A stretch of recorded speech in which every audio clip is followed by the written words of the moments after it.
शिव मार्ग की बताए 31 दिन वाली ब्रह्म मुहूर्त साधना को आज डिकोड करते हैं। बात यह है कि सुबह 3:40 पर जागना कोई मर्जी नहीं, बल्कि एक तरह की ब्रह्मांडीय पुकार है। तो आखिर ये ब्रह्म मुहूर्त है क्या? ये सूर्योदय से ठीक 96 मिनट पहले शुरू होता है। हमारे प्राचीन ग्रंथ जैसे अथर्ववेद कहते हैं कि इस वक्त की हवा में सबसे ज्यादा प्राण शक्ति होती है। वहीं आयुर्वेद का मशहूर ग्रंथ चरक संहिता इसे सेहत, तेज दिमाग और लंबी उम्र से जोड़ता है।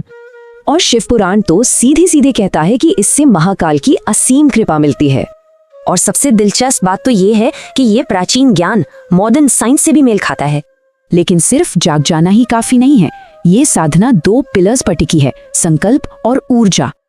पहला है संकल्प, जो सिर्फ एक फैसला नहीं बल्कि एक फोकस्ड एनर्जी है जो कमिटमेंट का सिग्नल देती है।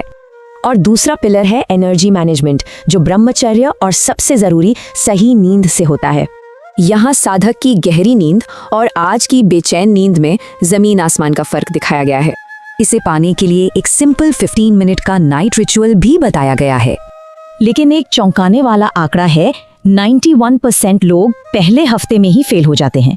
तो आखिर इतनी बड़ी संख्या में लोग फेल क्यों होते हैं? सबसे बड़ी गलती क्या है? गलती यह है कि लोग इसे धीरे धीरे नहीं, एक झटके में करने की कोशिश करते हैं। ये साधना नहीं, शौक है। इसीलिए इसका सही तरीका है 21 दिनों का ये स्टेप बाय स्टेप अप्रोच, ताकि शरीर को आदत पड़े। पर सही तरीका अपनाने के बाद भी लोग फेल हो जाते हैं। सिर्फ जोश ही काफी नहीं है। और यहीं पर फर्क आता है जोश और एक सिस्टम में। जोश वक्त के साथ ठंडा पड़ जाता है। स्रोत का तर्क है कि फ्री की जानकारी में अक्सर इन प्रैक्टिकल सवालों के जवाब नहीं मिलते। इन्हीं गैप्स को भरने के लिए एक पूरी 21 डे की गाइडेड साधना तैयार की गई है। और ये साधना फ्री नहीं है, इसके पीछे एक शास्त्रीय सिद्धांत है, बिना भेंट के ज्ञान फलता नहीं। इसलिए ये 99 रुपए कीमत नहीं, बल्कि कमिटमेंट के लिए दी जाने वाली एक दक्षिणा है।